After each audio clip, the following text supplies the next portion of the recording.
What's up, everybody? Welcome back to the channel. Today we got more JRPG sessions, and I think I have a really good topic for today's video.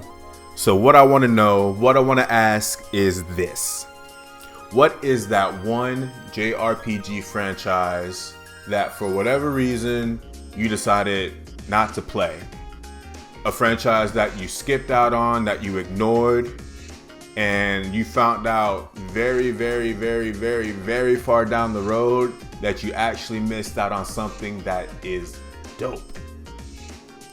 For me, that franchise is this guy right here, Xenosaga.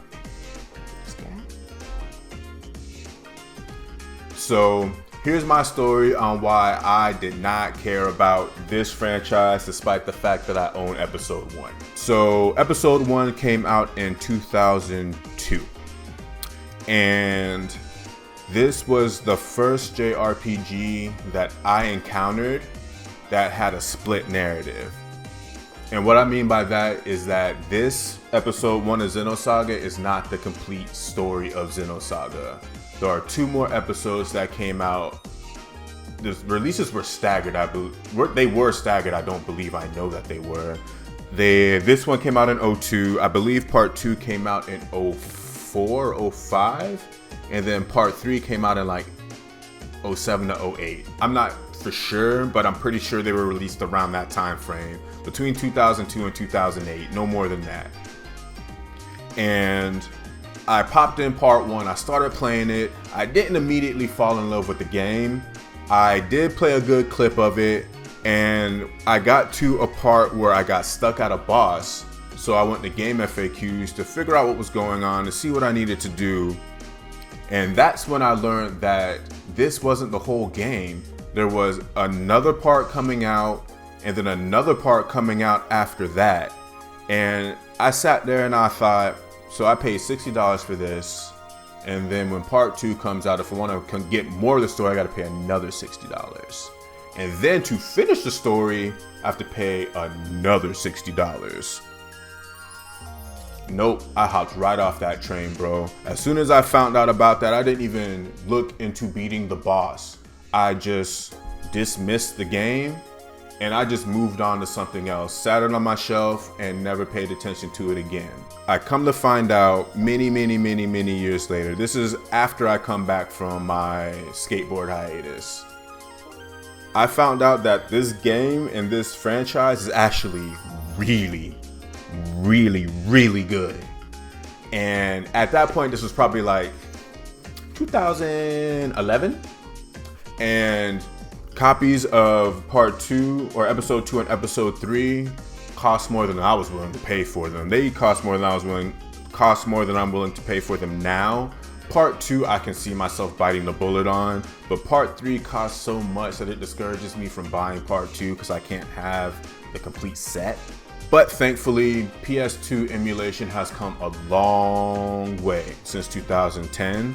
So if that's something that I ever wanted to go back and do, and I really think it is, I'm just adding games to my list. Mega Man X Command Mission, Xenosaga franchise. I ain't never gonna have free time ever again. I was saying, PS2 emulation has come so far where I can just play these on my computer and enjoy them and have fun. And I definitely recommend for any old RPGs, you should probably emulate them at this point because the retro games market is just out of hand now. This day and age, split narratives aren't really that uncommon. Bandai Namco did it again with Dot Hack, which you can buy on PC and get the whole thing on the low, which is really dope.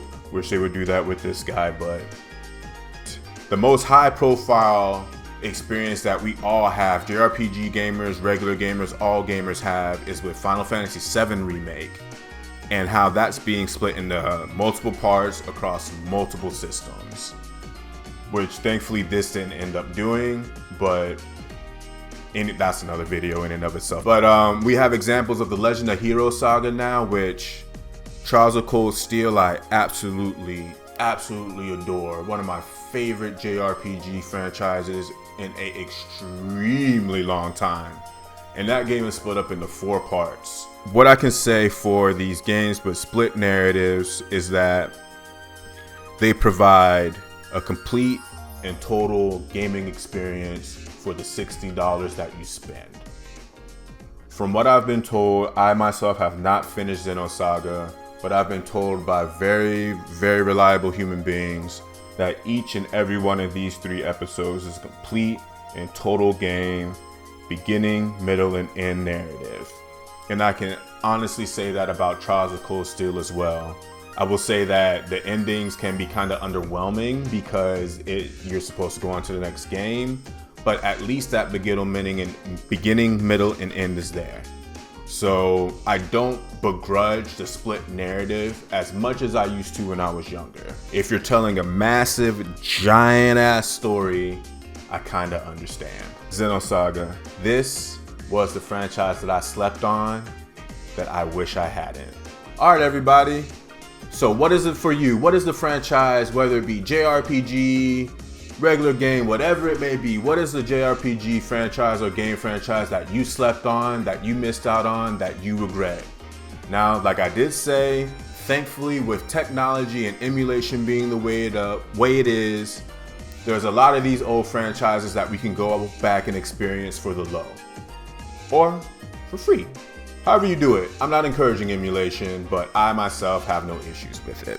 But yeah, what is that franchise for you guys? Let me know in the comments. I'm really interested in hearing what you guys have to say, and I can't wait to have some good conversations around this. Again, I appreciate you guys watching. I appreciate your support.